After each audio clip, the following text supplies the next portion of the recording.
today's world, hundreds of appliances use a motor. So friends, today let us make a very simple DC motor with household materials. You would need a battery, safety pins, insulated copper wire, magnets, an old bicycle tube, scissors and a cutter.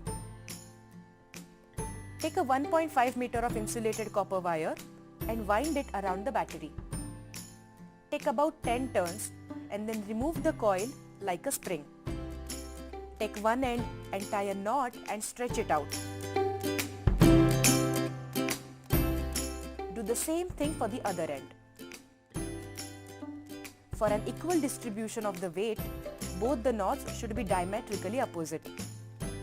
With the scissors, trim both these ends so that they are just 3 centimeters long.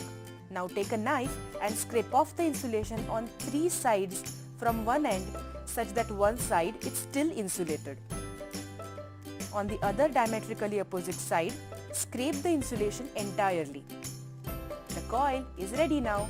Next, take an old bicycle tube and use it to make 2 broad rubber bands.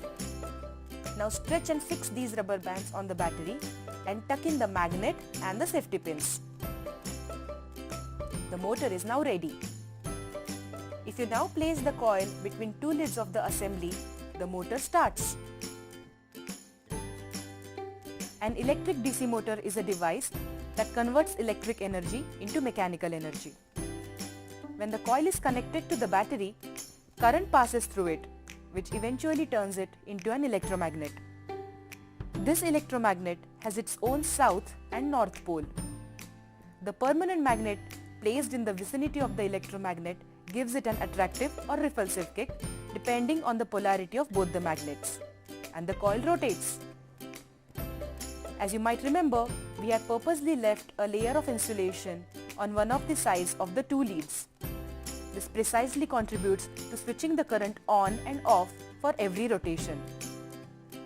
The speed of this motor mainly depends on 3 important factors: the current passing through the coil, number of turns in the coil, and the strength of the magnet.